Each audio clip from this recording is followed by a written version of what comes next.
आदाब, मैं हूं शादाब। आप देख रहे हैं नया वक्त रिव्यूज़। आज हम बात करने जा रहे हैं जनाब इलियास शौकी साहब से। इलियास शौकी साहब दर्स और तदरीस के पेशे से ताल्लुक़ रखते हैं। मास्टर कॉलेज के सदर शोबे उर्दू से अभी हाल ही में सबतोश हुए हैं। इलियास शौकी साहब, आपका इस्तकबाल है। पहले तो हम जानना चाहेंगे कि आप एक लंबे अरसे तक उर्दू की खिदमत अंजाम देते रहे हैं और सदर शोबे उर्दू रह चुके हैं, लेकिन आपकी पहली किताब आने में बहुत एक लंबा तवील अरसा रहा है। क्या वजह है इसकी कि आपने इतना वक्त लिया अपनी पहली किताब फिक्शन पर मकालमा लाने के लिए?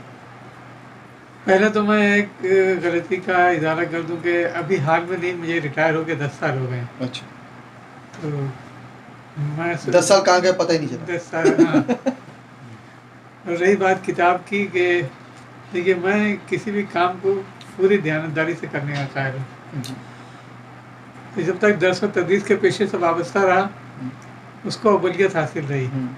इसीलिए सेमिनार वगैरह में भी बहुत कम गया हूँ मैं। उस पूरे अरसे में मुश्किल से मेरे ख्याल में मैंने 2-3 सेमिनार अटेंड किए होंगे। तो तय उसके बाद जब रिटायर हो गया तो अब क्या मसरूफियत, तो क्या करना चाहिए, तो अपने मज़ामीन सारे यकजा किए और यकजा करके उसे किताबी शक्ल में शाये करने का इरादा किया। हमारे दोस्त साजिद रशीद ने कहा कि नहीं, सारे मज़ामीन एक साथ न दो, बल्कि उसमें से फिक्शन पर जो मज़ामीन है वो निकाल के अलग कर दो और शायरी पर अलग कर दो जी, या दूसरे मौज़ूआत पर। तो बात उनकी समझ में आई और फिक्शन पर मकालमा के नाम से पहली किताब तरतीब दी और शाये हुई। इलियास शौकी साहब की किताब पर उनकी तनकीदी रवैये पर बात करने के लिए बम्बई के मशहूर नाकिद जनाब असलम परवेज़ साहब भी हमारे साथ मौजूद हैं। असलम परवेज़ साहब वैसे तो मंटो फैम है, मंटो में उन्होंने काफ़ी काम किया है, वो ड्रामाटिस्ट भी है, लेकिन अब हाल ही में वो तनकीद की तरफ भी आगे हुए हैं। इसलिए आज हमारे साथ असलम परवेज़ साहब मौजूद है। असलम परवेज़ साहब, आपका इस्तकबाल है। मैं ये जानना चाहूँगा कि आपने फिक्शन पर मकालमा किताब भी देखी है, इनकी अब अदब फहमी जिस पे हम अब बात कर रहे हैं वो भी आप देख रहे हैं, पढ़ चुके हैं, तो इनके तनकीदी रवैये पे आप क्या कहना चाहेंगे? सबसे बड़ी बात तो जो मुझे इलियास साहब के तनकीदी रवैये में नज़र आती है वो है ईमानदारी। जो इलियास साहब ने खुद भी कहा कि जो चीज़ अच्छी लगती है, जो राइटर अच्छा लगता है, जैसे अहमद नदीम कासमी पर उन्होंने उस वक्त पर लिखा, जिस वक्त पर अहमद नदीम कासमी पर बहुत कम मज़ामीन लिखे गए थे। गुलाम अब्बास पर उन्होंने, अहमद नदीम कासमी पे नहीं, गुलाम अब्बास पर, जब गुलाम अब्बास पर बहुत कम लोगों ने जो है लिखा था। तो कहने का मतलब यही है कि जो इलियास साहब की जो सबसे पहली बात जो उनकी तनकीदी रवैये में नज़र आती है वो किसी ग्रुप का, या वो किसी मेरा दोस्त है या मेरा करीबी है इसलिए उस पर लिखा जाए। और हालांकि ऐसा भी लिखा है, लेकिन पूरी ईमानदारी, और जैसे अली इमाम नकवी उनके काफ़ी करीबी दोस्त रहे, लेकिन डोंगरवाड़ी गीत पर जो है उन्होंने जो मजमून लिखा वो काफ़ी सख्त मजमून है, जो हम जनरली किसी दोस्त से इस तरीके की उम्मीद नहीं करते। तो ये तो एक बात है उनकी जो मुझे हमेशा लगती है कि हमारे यहाँ पे जनरली तनकीदी रवैये में जो है बेईमानी और अकरबा परवरी और बहुत सारी जो मतलब चीज़ें हैं वो हैं हमारे माशरे में, वही अदब में दर आई हैं। लेकिन इलियास साहब के अंदर कम से कम ये एक बात तो है कि वो ऑनेस्टी से बात करते हैं। इलियास शौकी साहब की किताब पर बात करने के लिए आज हमारे साथ एक मेहमान और मौजूद हैं, जनाब आलम नदवी साहब। आलम नदवी साहब भी मास्टर कॉलेज में टीचर रह चुके हैं। एक लंबे अरसे तक शौकी साहब के साथ काम किया है। आलम साहब खुद खाका निगार है, अभी हाल ही में कुछ खाके उनके सालों में छप चुके हैं। आलम साहब, आपसे सवाल यह है कि इलियास शौकी साहब ने जावेद सिद्दीकी के खाकों पर और दूसरे खाका निगारों पर, अनवर ज़हीर खान के खाकों पर मज़ामीन लिखा। आप खुद खाका निगार हैं, आप किस तरह देखते हैं इन खाकों की मज़ामीन को? देखिए, अनवर ज़हीर साहब का हर खाका हम लोगों की नज़र से होकर गुजरा जी। जब हम लोग फाइनल करते थे तब वो खाका मंजर आम पर आता था रिसालों में या कहीं और, बाद में किताबी शक्ल भी इसी तरह हुई। आपके कलीगी थे वो भी? बहुत दोस्त थे हम, इलियास साहब और अनवर ज़हीर साहब एक ही कॉलेज में और एक ही कॉलेज में थे। ये तो खैर अनवर ज़हीर के साथ एक ही बिल्डिंग में, वो 18 बिल्डिंग नंबर शायद 19 में है, आप 17 में। तो यहाँ भी आके मुलाकातें रहती थी। अनवर ज़हीर साहब से इन्होंने कई मरतबा कहा कि भाई आप जब कोई खाका लिखें तो जिसके ताल्लुक से लिखें उसके बारे में आपकी मालूमात अच्छी होनी अच्छी चाहिए। सही बात। मुझे याद पड़ता है कि हम इलियास साहब के साथ अनवर ज़हीर साहब भी थे, अख्तरुल ईमान साहब के यहाँ मिलने गए और इन्होंने मुलाकात करी पहली, मेरी भी उनकी भी। तो अख्तरुल ईमान साहब से मुलाकात हुई, उसके बाद अनवर ज़हीर साहब एक मुलाकात और हुई, और उसके बाद उनके ऊपर एक तवील खाका तहरीर कर दिया अख्तरुल ईमान पर, जिसको इलियास साहब ने पसंद नहीं किया। अच्छा। हालांकि बहुत दोस्त थे, साथ उठना बैठना खाना पीना, उन्होंने कह दिया भाई एक दो मुलाकात में खाका, इसी तरीके से बाकर मेहंदी का खाका। तो उस ज़माने में एक रेडियो प्रोग्राम हुआ और इलियास साहब को अनवर ज़हीर साहब के खाकों पर बोलना था। वहाँ पर इन्होंने बवांगे दोहल, दूध का दूध पानी का पानी कर दिया। अच्छा। अब जाहिर सी बात है कि अब अगर खाका निगार भी मौजूद हो और सुने इन बातों को, तो अनवर साहब जब इस तरह की बात आती थी तो बोलते कम थे, समझते ज़्यादा थे। बिल्कुल।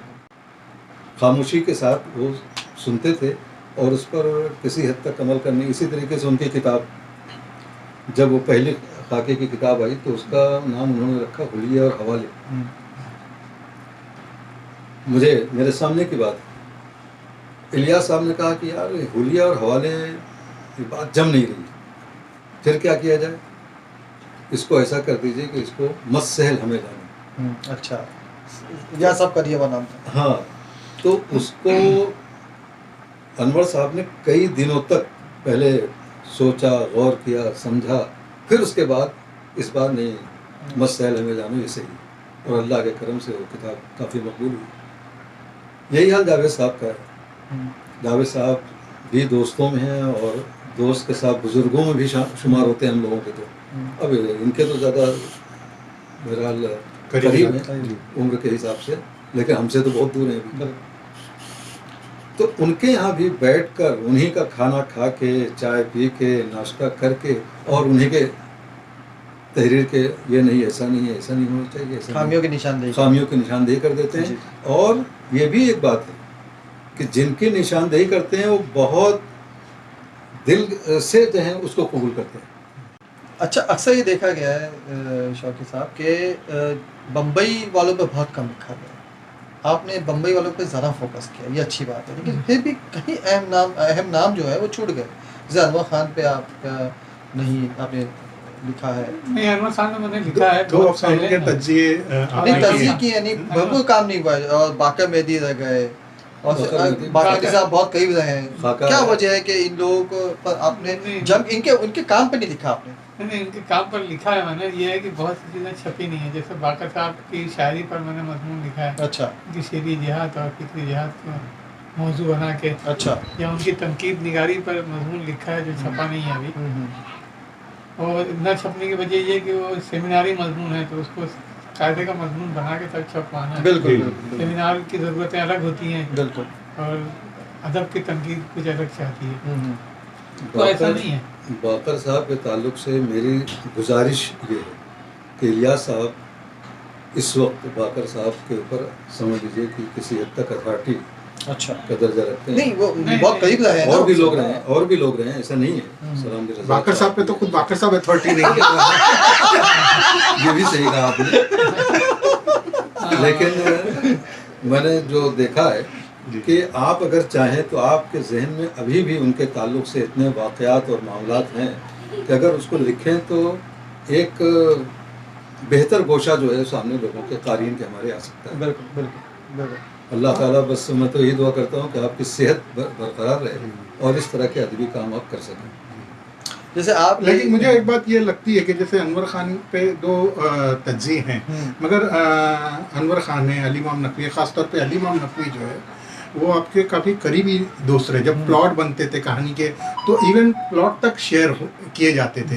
यार इस पर कहानी मैं लिख रहा हूँ। और हालांकि अभी हाल ही में आपने बहुत अच्छा एक खाका अली इमाम नकवी पर लिखा है, लेकिन फिर भी मुझे ऐसा लगता है अनवर खान हो या अली इमाम नकवी हो या इवन सलाम बिन रज़्ज़ाक़ हो, ये सारे लोग, स्वयं प्रकाश हों, ये सब लोगों से जो जिनसे आपकी थोड़ी कुर्बत रही है और काफ़ी मतलब बातचीत होती रही, गुफ्तगू होती रही, उन पर जितना वो डिजर्व करते थे उतना आपने लिखा नहीं है। ये किया, मैं ये कह रहा हूँ कि एक अलग से मजमून अनवर खान की जी, अफसाना जी, जी। निगारी पर जिस तरह का आपने भरपूर मजमून साजिद रशीद पर लिखा है, जी। तो अली इमाम नकवी, अनवर खान, ये लोग भी डिजर्व करते हैं जितना बेचंद्र बिल्लू करते हैं। बिल्कुल। अनवर अब कमर बस इन दिनों सेहत जो है वो इजाज़त नहीं देती, इसलिए काम रुका हुआ है एक तरह से। जी। लेकिन इंशाल्लाह सेहत जैसे ही बेहतर होगी और मैं लिखने पढ़ने का काबिल हुआ तो मेरा इरादा खुद है कि अनवर खान पे एक भरपूर मजमून लिखा जाए और लिखूंगा। क्योंकि अनवर खान के मौत पर एक मजमून लिखा था, छोटा था, जो नया सफ़र में शाया हुआ था। उसके बाद फिर कुछ नहीं लिख सका, उसने 2 तज्ज़िये किए हैं अनवर खान के। तो मैं खुद भी चाहता हूँ कि अनवर खान को तफसील से लिखूँ, बस सेहत ज़रा इजाज़त दे तो इंशाल्लाह ये चीज़ होगी। एक सवाल मुझे ये लगता है एलियास साहब, जनरली हमारे यहाँ पे जो लोग अदब में आज हैं तो कल वो मतलब आज अदब में कुछ लिख रहे हैं, इससे पहले वो स्टूडेंट्स रहते हैं, पढ़ते हैं यूनिवर्सिटीज़ और उसमें कॉलेजेस में, उनकी तरबियत जिस तरीके से होनी चाहिए वो नहीं हो पा रही है। ये चीज़ें उनकी तहरीरें पढ़कर एहसास होता है। लेकिन जैसे आपने एक बार, मुझे अच्छी तरीके से याद है कि मकाला क्या होता है, मजमून क्या होता है और तज्ज़िया क्या होता है। हाँ, ये इन सारी चीज़ों को, तो ये सारे मौजू हैं जिसका ताल्लुक जो है अदब दर्स व तदरीस से है, अदब की दर्स व तदरीस से है। वो मज़ामीन भी आपने मतलब यानी जनरली जब आप आम गुफ्तगू में जो है जिस तरीके से बात करते हैं, या इवन खाके को जो आपने डिफ़ाइन किया था वो इतना अच्छा, जब जावेद सिद्दीकी की किताब का इजरा था उस वक्त पर भवंस कॉलेज में आपने किया था, तो मुझे ऐसा लगता है कि भवंस कॉलेज में जो जावेद सिद्दीकी की किताब का जब इजरा हुआ था उसमें बहुत अच्छा जो है आपने एक तकरीर की थी। तो मुझे ऐसा लगता है कि आपने ये काम जो है ना कहीं कर्ज है, अगर आप जो इतना बताएंगे अपने स्टूडेंट्स को, और ये आपके जो दुश्मन है वो भी मानते हैं कि आप पढ़ाते बहुत अच्छा हैं, आप अच्छे मदरस हैं और आपने बहुत अच्छे तरीके से उन्हें मतलब पढ़ाया है जो आपके स्टूडेंट्स रह चुके हैं। इसी के आगे मैं एक सवाल जोड़ दूँ, फिर आप जवाब दीजिए कि आप जो आमतौर पे होता है तन्नकात जो होते हैं वो मंटो पे आपने लिखा, किसी चंद पे आपने लिखा, फिर अपने यहाँ शो पर लिखा, लेकिन आपने अपने जूनियर में आपको कोई ऐसा दिखा नहीं जिस पे आपने मजमून लिखा, या उनको अगर ना उनको बढ़ाने के लिए उनके एटलीस्ट जो अभी असम साहब कह रहे थे कि उनको एटलीस्ट पता चले कि कौन सी चीज़ वो गलत कर रहे हैं, कहाँ देखिए, गलत रास्ते पे जा रहे हैं। दो बातें असल में 2 सवाल हैं ये एक्चुअली। एक तो सवाल ये है सब जाने का हो राइटिंग गया, पर है, और एक जो है अदब की तदरीस और अदब। इसके 2 वजूहात हैं। एक तो ये है कि मैं पहले इनके सवाल का जवाब दे जी, दूँ, जी, उसके बाद फिर आपकी तरफ आता हूँ मैं। जी कि जो यंग जनरेशन है इस वक्त की, वो जानने से ज़्यादा बताने पर मुसीर है। तो उसके यहाँ मतलब जैसे हम लोग जब थे तो हम जानने के लिए मुसीर रहते थे जी। उसके लिए, और जो हमारे सीनियर थे उनसे मिलते थे उनसे, सिर्फ ऐसा नहीं कि गए चाय पी 2-4 बातें की और चले आए, और एक तरह से उनसे सीखते थे हम, उनकी बातों से, उनकी तहरीरों से, उनको पढ़ के, उनकी सोहबत से। तो हमने जो चीज़ें हासिल की जिस तरह हम उसी को पेश करेंगे, जो हमारे पास होगा वही तो हम देंगे। तो नई जनरेशन जो है उसके पास पढ़ने का वक्त कम है, वो पढ़ने पे कम तवज्जो देती है, और अपने से सीनियर लोगों से मिलने जुलने में भी उसे कोई दिलचस्पी नहीं है। जैसे तहजीब का जहाँ तक ताल्लुक है वो बगैर मिले जुले आपको नहीं मैसर आएगी। तो इस वजह से उन पर क्या लिखें, जब कोई करीब आएगा, या तो आपकी तहरीर इतनी जानदार हो बिल्कुल तो पढ़ने के बाद इतना मुतासिर करके उस पर लिखा जाए, या फिर आपको समझा जाए, समझने के बाद फिर उस पर लिखा जाए। तो ये दोनों चीज़ें मेरे हिस्से में तो नहीं आई हैं, इसलिए मैंने उन पर नहीं लिखा। दूसरी बात आपने जो कही अदब की तदरीस, हाँ, कि अदब की तदरीस, मैंने अदब पढ़ाया, और कॉलेज में जो भी, चाहे शायरी पढ़ाई, चाहे अफसाना पढ़ाया, चाहे खाका पढ़ाया, जो भी चीज़ पढ़ाई, या अरूज, इल्म अरूज पढ़ाया, तो बच्चों को पहले ज़हनी तौर से आमादा किया, क्योंकि आप उस वक्त तक कामयाब नहीं हो सकते अपनी तदरीस में जब तक के बच्चे जो हैं या तलबा जो हैं वो ज़हनी तौर पर आपकी बातों को सुनने और कबूल करने के लिए आमादा ना हो। बिल्कुल। तो मैंने वो सोच के किया। और लिखने का जहाँ तक ताल्लुक़ है कि तदरीसी चीज़ें लिखने की उतनी अहमियत नहीं है, शायद इस वजह से मैंने उस पर तवज्जो कम की। फिर भी मैंने इल्म अरूज़ की तदरीस पर मजमून लिखा, शायद कहीं छपा नहीं है वो, लेकिन लिखा हुआ है मजमून मेरे पास इल्म अरूज़ की तदरीस। उसी तरह अफसाने की तदरीस पर भी लिखा था एक मजमून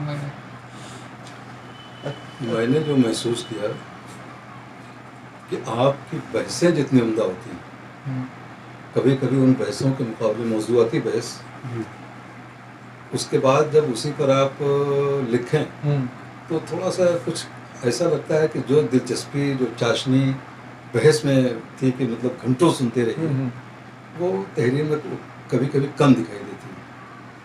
अब जबकि आप उसमें भी ये चाशनी पैदा कर सकते थे, उसकी क्या वजह है?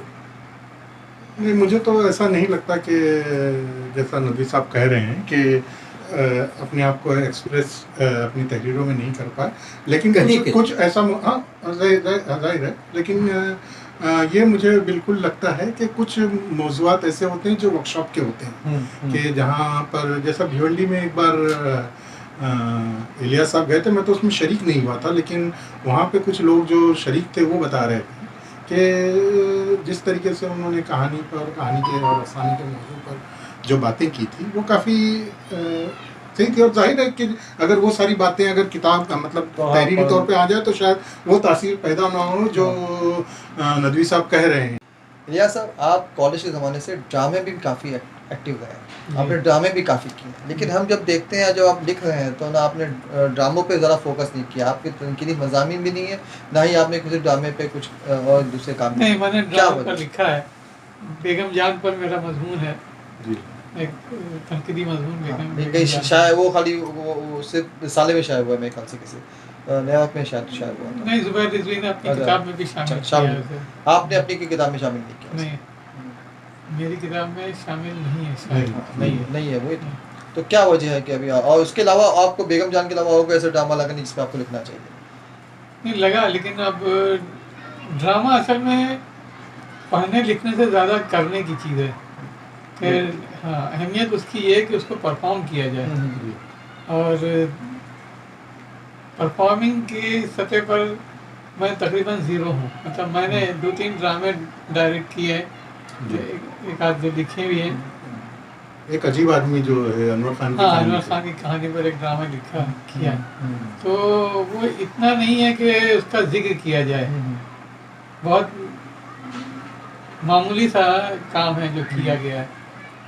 लिखने के लिए तो फिर भरपूर काम हो तो फिर आप उस पर बात करें, लिखें। तो मैं इसीलिए अपने आप को किसी तरह के ड्रामे का नक्काद या ड्रामे का आदमी नहीं कह सकता, क्योंकि मैंने ड्रामा पर उतना न काम किया है और न। लेकिन आपको शगफ तो रहा है ड्रामों से, तो आप तनकीद तो कर सकते हैं। शगफ तो ऐसा रहा है कि नेहरू सेंटर में ड्रामा फेस्टिवल होता था तो मैं अपने कॉलेज से स्टूडेंट्स को लेके जाता था उनको दिखाने के लिए ड्रामे। आप तो लोग नहीं करते। देखते हैं हाँ। तो ये ये सिलसिला ही खत्म हो गया, इनके बाद वो सिलसिला ही उसके बाद तो नेहरू सेंटर तरस गया वो ऑडियंस के लिए जो है। सही बात है, आप टीचर्स कहाँ ले जाते हैं, नहीं ले जाते हैं, पहले भी कहाँ दूसरे। हाँ, तो ड्रामा पर न लिखने की वजह बताइए। आपने कहा कि नहीं लिखा है, तो नहीं लिखा है तो नहीं है, लेकिन बहुत कम लिखा है। और ड्रामा असल में पूरा ही इन्हिमाक चाहता है। आप ड्रामा से अगर वाबस्ता हुए तो ड्रामा ऐसा नहीं है कि उसको पढ़ लिया, पढ़ के जो समझ में आया उसको तनकीद में बयान कर दिया। ड्रामे का चूँकि परफॉर्मिंग आर्ट है, इसलिए उसकी तकनीकी ज़रूरतें। दो अगर ड्रामा डायरेक्टर हैं तो एक ही ड्रामा 2 डायरेक्टर डायरेक्ट करेंगे तो उसमें ज़मीन आसमान का फ़र्क होगा। वो फ़र्क तकनीकी सतह पर होगा, पेशकश की सतह पर होगा, और उसको डिस्क्राइब करने के लिए उसको देखना, उसको समझना बहुत ज़रूरी है, उन चीज़ों से वाकिफ़ होना बहुत ज़रूरी है। तो मैंने बहुत सारे ड्रामे इसलिए भी नहीं मतलब बहुत सारे ड्रामे देखे नहीं हैं, इसलिए भी उन पर नहीं लिखा, क्योंकि किसी भी फ़न पर लिखने के लिए उस पर भरपूर मालूमात का होना बहुत ज़रूरी है। कि अगर कोई ड्रामे पर भी लिखना है तो एक ही ड्रामा किस तरह किन किन लोगों ने खेला, कैसे खेला, ये अगर मालूम होगा तो उसको ज़्यादा बेहतर तरीके से आदमी डिस्क्राइब कर सकेगा।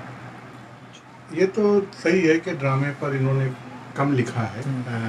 असल में ड्रामे पर ही इन्होंने बहुत सारी चीज़ों पे कम लिखा है जो एक्चुअली ये लिख सकते थे। और अब तो खैर इनकी तबीयत उस तरीके से साथ नहीं दे रही है, लेकिन इंशाल्लाह लिखेंगे। और मुझे ऐसा लगता है कि जो लोग बहुत ईमानदार ऑनेस्ट हैं अदब के तहीं, उन लोगों ने, क्योंकि इकोनॉमिक्स की थ्योरी है कि खोटा सिक्का जितना मार्केट में आएगा उसको जब तक असली सिक्के नहीं आएंगे तब तो, वरना फिर एक वक्त ऐसा आएगा जब सारे खोटे सिक्के ही जो है ना मार्केट में होंगे। तो मुझे ऐसा लगता है कि वो सारे लोगों ने जो ईमानदार हैं, ऑनेस्ट हैं अदब के तहीं, उन्होंने जो है बिल्कुल अपने आप को असर्ट करना चाहिए, अपने आप को कहीं ना कहीं दर्ज करना चाहिए अपनी मौजूदगी को। अभी आलम साहब ने जैसे कहा कि बाहर से जो आप बम्बई जाता है वो आप जानता है, आपसे मिलने आता है, आप बाहर कहीं जाते हैं तो उनसे मिलने आते हैं, आप उनको जानते हैं। बहुत सी शख्सियात के आप बहुत करीब है, वो आपके खाकों में हमें दिखाई दे रहा है। आपने चंद खाके लिखे, जैसे शेरशाह खां का खाका है, बाकर मेहदी साहब का खाका है, शाहिद अली खान साहब का खाका है, और ऐसे खाके कौन से हम उम्मीद कर सकते हैं कि अनकरीब आने वाले हैं, या आप लिखना चाह रहे हैं या लिखना चाहिए? खान साहब पर तो लिखा है मैंने, लिख दिया। अनवर खान पर लिखने का इरादा है इंशाल्लाह। अनवर खान के अनवर खान पर, अच्छा, अनवर खान पर लिखना है, और एक रिफर सलीम पर लिखना है मुझे। इनायत अख्तर भी काफ़ी करीब थे। हाँ, इनायत अख्तर भी काफ़ी करीब थे, लिखा जा सकता है उनका भी खाका, लेकिन अब लिखा नहीं जा रहा है। जितने अभी नक्काद रहे हैं बम्बई में या आप कहते हैं महाराष्ट्र में, जैसे हमारे फजल जाफरी साहब थे जी, या और दूसरे भी जो यहाँ पे नक्काद रहे हैं जी। उनकी किताबों में और इलियास साहब की अदब फहमी को आप कहाँ रखते हैं तनकीद की किताबों में? इस तरीके से तो मेरा ख्याल है कि किसी से उस तरीके से मुआवजा करना बहुत ज़्यादा ठीक नहीं है अदब में। लेकिन ये है कि इलियास साहब ने अपने जो सोर्सेस उनको अवेलेबल थे उसमें उन्होंने अपना बेस्ट दिया है, और जो किताब लिखी गई है, और जब भी उर्दू तनकीद में बात होगी तो इन दोनों किताबों के हवाले जो है वो होंगे ही होंगे। लेकिन जैसा फजल साहब से भी मुझे ये बात की शिकायत है कि फजल साहब जितना लिख सकते थे, उनके अंदर जितनी सलाहियतें थी, उतना उनका आउटकम आया नहीं, उतना वो लिख नहीं पाए। हवाले की बात की है कि हवाले के तौर पे आपकी किताब इस्तेमाल की जा सकती है काफ़ी, के अच्छे अच्छे मज़ामीन हैं। आपका एक मजमून जो बहुत मैं समझता हूँ मशहूर हुआ और बहुत लोगों ने हवाले के तौर पे यूज़ किया, बम्बई में उर्दू अफसाना 70 के बाद, उसको काफ़ी लोगों ने किया, जबकि वो सिर्फ एक मजमून था, कोई किताब नहीं। उसकी वजह ये है कि वो मजमून जब लिखा गया उस वक्त तक बम्बई के अफसाना निगारों पर किसी ने कोई मजमून लिखा ही नहीं था। उसके बाद भी किसी ने नहीं लिखा। उसके बाद तो हसन परवेज ने लिखा है। नहीं वो तो हाँ, लेकिन अभी शाये नहीं हुआ है, अभी साहब के सामने नहीं आया उसका असर। तो इस वजह से भी, क्योंकि बम्बई के उस दौर में, अफसानी दौर में, बम्बई के अफसाने निगारों ने एक अलग तख्लीकी रवैये को अपनाया था जो आमतौर से उर्दू में राइज था, उससे इनहराफ करते हुए जी, जो जदीद भी था और साथ साथ माँ बाप जदीद भी था। यानी वो जदीदियत की जो इबाम और अदम तरसील वाला जो मसला था, उससे कता नज़र अलामत निगारी बम्बई के अफसाने निगारों ने भी की, लेकिन उस तरीके से नहीं की उस तरीके से नहीं जो किया। फैशन था। अलामत को अलामत समझ के इस्तेमाल किया इन लोगों ने, और उसके बाद बयानिया को दरियाफ्त किया। ये कहा है कि बयानिया की दरियाफ्त हुई कि बयानिया की तरफ लौट के आए, जी, और अफसाना अलामती अफसाना भी बयानिया के झैल में ही लिखा गया, उसके साथ लिखा गया। तो इस वजह से उस वक्त तक किसी ने बम्बई के अफसाने निगारों की अहमियत को अगर मानते भी थे तो उसका तहरीरी तौर पर कहीं एतराफ़ नहीं हुआ था और न उसका कहीं जिक्र किया गया था। तो पहला मजमून था एक तरह का, इसलिए उसकी अहमियत है, और उसको हमेशा हवाले के तौर पर लोग इस्तेमाल करते हैं बिल्कुल मुंबई के अफसाने निगारों पर। तो ऐसा लगता नहीं कि अब बम्बई के अफसाना निगार का अब दूसरा हिस्सा आना चाहिए? ऐसे कोई अब आपके नज़र में इस तरह से लगता नहीं कि कोई अफसाना निगार है उनके जिनके मजमूए आ चुके हैं, जो आप 70 के बाद की जो नस्ल आई और उसने जिस तख्लीकी रवैये को इख्तियार किया, जी जो तख्लीकात पेश की, उन्होंने अपनी एक अलग शनाख्त बनाई उर्दू अफसाने में। जी अनवर खान, अली इमाम नकवी, सलाम बिन रज़ाक, अनवर कमर, ये सब एक पूरा ग्रुप है जिसने 70 के बाद अफसाने, बम्बई को उर्दू अफसाने को एक शक्ल दी, एक क्या कहेंगे उसको, एक शेप दिया। हाँ ठीक है। जी उसके बाद ऐसा है नहीं कि तख्लीकी दुनिया में लोग नहीं हैं। उसके बाद की जो जनरेशन है उसमें मकसूद अजहर है, मजहर सलीम है, इन लोगों ने भी अफसाने लिखे, लेकिन इनके यहाँ वो अप्रोच नहीं है, अफसाने का वो अप्रोच नहीं है जो होना चाहिए। ज़िंदगी को समझने का, परखने का जो एक जाविया होता है, वो जाविया इनके यहाँ मौजूद नहीं है। इनके यहाँ छोटे छोटे वाक़यात को अफसाना बना दिया गया है, तो इसलिए इन पर क्या लिखा जाए। सही। एक अफसाना निगार थे जो शायद अगर लिखते रहते तो आज अच्छे अफसाना निगारों में शुमार होता, मोइनुद्दीन जिनाबरे। जी बरसों राम धड़ाके से उनका ये जो अफसाना मशहूर हुआ, तो लगता है कि वो एक अफसाना उनका पहला और आखिरी अफसाना बन गया। उसके बाद उन्होंने अफसाने, मैंने उनके कोई अफसाने नहीं, किताब आई है उनकी, लेकिन उसके नया बाद अफसाने किताब के बनाए। बाद कोई आई नहीं, मतलब परशुराम धड़ाके से उसके बाद नहीं, एक उनका मतलब एक अफसानों का एक मजमूआ आया है हाँ ताबीर के उन्होंने। ताबीर के नाम से, जी, लेकिन उसके बाद कुछ नहीं है। जी जी और ताबीर के भी सारे अफसाने जो है वो काबिल जिक्र नहीं है, जी जी दो एक अफसानों को छोड़ के। नहीं, अब वो बम्बई के भी नहीं रहे अब तो, ठीक है। नहीं, अगर वो लिखते रहते तो शायद उसमें और भी अफसाने निकल आते हैं, लेकिन नहीं निकले। हाँ, वो इस तरफ जावेद सिद्दीकी साहब ने भी अफसाने लिखे हैं, तो जावेद सिद्दीकी के अफसाने जाहिर सी बात है कि अच्छे अफसाने हैं, और उन पर असलम परवेज हमारे दोस्त हैं और लिख रहे हैं और आ जाएंगे। तो किसी को लिखने के लिए पोटेंशियल होना चाहिए, तो वो आदमी कितना पोटेंशियल है जिस पर लिखा जाए। एक दो लोग मैं जैसे आपको याद आन मतलब इसको करने के लिए एक अफसाना निगार मुंबई के रहे हैं, महाफिज हैदर, हाँ, उन्होंने भी बहुत अच्छे और खूबसूरत अफसाने वे लिखे। बेशक मीम नाग हैं जिन्होंने यूसुफ जो है ना पठान थे। थोड़ा सा ओरिजिनल, बिल्कुल एक उनका अलग स्लूब है, अलग जी, जी। सब्जेक्ट को डील करने का एक अलग तरीका है, तो वो एक अफसाना निगार है जिनके यहाँ थोड़ा सा मीमनाग का तो जिक्र किया है मैंने 70 के बाद के अफसाना जी निगारों जी में, हाँ। लेकिन महाफिज हैदर रह गए थे जी मुझसे। जी इवन गुलजार ने बहुत अच्छी गुलजार ने बहुत कहानियाँ अच्छी लिखी, हाँ, अच्छी अच्छी कहानियाँ कहानियाँ लिखी। हम बात कर रहे थे इलियास शौकी साहब से। एक अच्छी गुफ्तगू रही, एक अच्छी बहस व मुबाहिसा रहा। असलम परवेज साहब हमारे साथ मौजूद थे, अली नदवी साहब हमारे साथ मौजूद थे। हम उनकी बात कर रहे थे उनकी किताब अदब फहमी पे। अदब फहमी उनका मजमुआ है तनकीदी मज़ामीन का, जो किताब द पब्लिकेशन ने शाये किया है, जिसकी कीमत सिर्फ 250 रुपये है। अब हमें ये ज़रूर बताइए कि आप किन अफसाना निगार को पढ़ना चाहते हैं, आप उन्हें पसंद करते हैं, ख़ास करके बम्बई के अफसाना निगार या कहीं के भी। आप हमें कमेंट में ज़रूर बताइए कि आप किस अफसाना निगार पे चाहते हैं कि इलियास साहब मज़मून लिखें, अपने तनकीदी नज़रिया पेश करें, उसकी तफ़हीम करें। आप हमें कमेंट करिए, लाइक करिए, सब्सक्राइब कीजिए चैनल को और देखते रहिए नया वक्त रिव्यू। शुक्रिया।